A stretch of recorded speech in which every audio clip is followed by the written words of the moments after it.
अहमदाबाद में बाइबिल को जलाने की सूचना हम लोग को मिली। उस इलाके में ये एक गुजरात में ये रिहर्सल हुआ है, पूरा ड्रामा खेला जाएगा और आरएसएस के द्वारा हिंदुत्व के नींव को मजबूत करने के लिए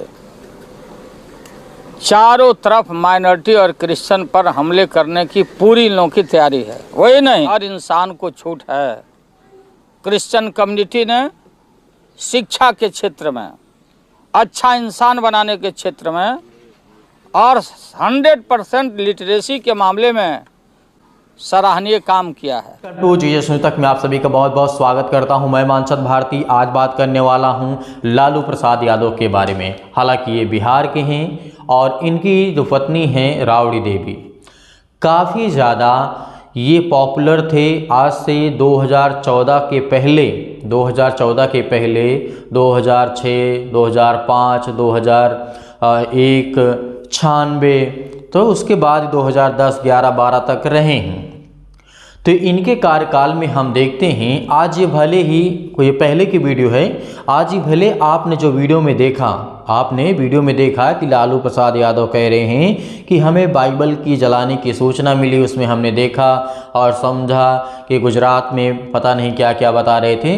तो मेरे प्रियो, आज हमें ये देखना है क्या जो आज ये बाइबल के पक्ष में बोल रहे हैं, क्या इसके पहले जब इनकी सरकार थी राबड़ी देवी की और लालू प्रसाद यादव की, जब ये मुख्यमंत्री बने थे, क्या उसके पहले इन्होंने मसीहियों को संरक्षण दिया था?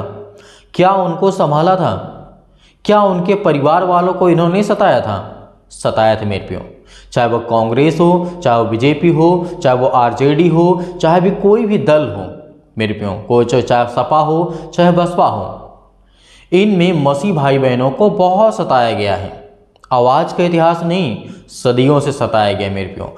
जब याद करिए कि जब थॉमस आया था भारत में, जब भारत देश आज़ाद नहीं हुआ था, उससे पहले जब थॉमस आया था तो यहाँ पर प्रभु यीशु मसीह का प्रचार कर रहा था। सबसे पहले वो केरला में प्रचार किया था। तो कुछ हिंदुओं ने, कुछ कट्टरपंथ लोगों ने उन्हें काट दिया था, मार डाला था मेरे प्यो, प्रभु यीशु मसीह के शिष्य को, चेले को। तो तब से लेकर के बहुत समय से, बहुत पहले से बाइबल का विरोध होता रहा है और होता रहेगा। बहुत सारे राजनीतिक अपनी रोटी सेकने के लिए इधर और उधर करते रहे। इधर उधर का मतलब यही है कि एक दूसरे के पक्ष और विपक्ष में बोलना, सिर्फ इनका इतना ही काम है। यदि हम आप इनसे कह दें कि आप हमारे साथ बाइबल के विरुद्ध जो हो रहा है, अत्याचार हो रहा है लोगों के ऊपर, तो हमारे साथ चलिए, आप हमारे साथ चलिए और हमारे मसीह भाई बहनों को सपोर्ट करिए खुल करके। कभी भी नहीं करेंगे, क्योंकि ये जानते हैं यदि हम एक पक्ष का खुल करके सपोर्ट करेंगे तो दूसरा पक्ष, तीसरा पक्ष, चौथा पक्ष जो है वो हमसे नाराज़ हो जाएगा। इनको केवल वोट चाहिए और नोट चाहिए और ताकत चाहिए और सत्ता चाहिए, और इनसे कोई मतलब नहीं है मेरे प्रियो।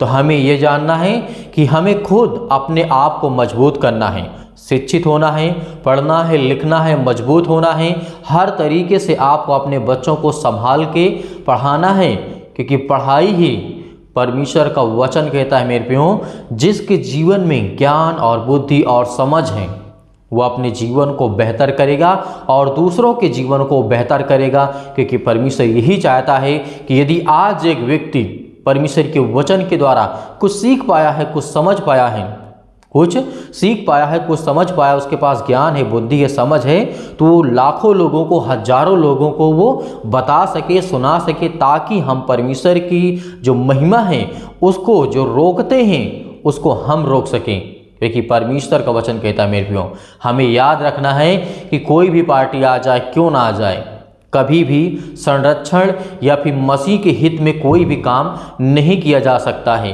क्योंकि मसीह की जनसंख्या बहुत कम है।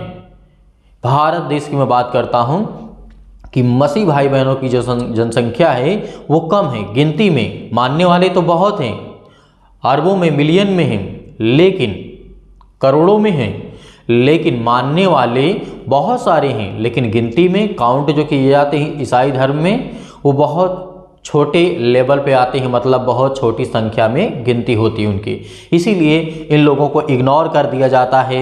चुनाव आता है, हम ये करेंगे वो करेंगे, बहुत सारे वादे रहते हैं, तो ये फजूल की बातें हैं। और लालू प्रसाद की जो मैं बात करता हूँ तो इनके जीवन को आप देखिए, कितने सारे आरोप लगे, जेल भी काटे और बहुत सारे आरोप लगे, कभी कोयला का घोटाला, कभी क्या क्या, बहुत सारे मैं गिनाने लगूंगा तो बहुत ज़्यादा समय बर्बाद होगा। मैं ये नहीं चाहता हूँ, बस आप इस वीडियो में जो भी कुछ सीखे हैं, समझे हैं, आप इस वीडियो को ज़्यादा से ज़्यादा लोगों तक शेयर करें, ताकि और लोग ऐसे जो निर्बुद्धि और समझ वाले व्यक्ति होते हैं ना, जो अपने आप को बहुत ज्ञानवान समझते हैं, अपने आप को बहुत बुद्धिमान समझते हैं, तो उन लोगों से नम्र और निवेदन है कि आप अपनी हमदर्दी अपने पास रखें, क्योंकि आप तो बोल देते हैं, उसमें लोगों को उम्मीद जग जाती है, फिर उसके बाद आप कुछ नहीं करते हैं, किसी भी प्रकार का कोई एक्शन नहीं लेते हैं, चाहे बिहार हो, यूपी हो, झारखंड हो, कोई भी स्टेट हो, मध्य प्रदेश, अदरवाइज कितनी भी स्टेट हैं हमारे भारत देश में, हर एक जगह पर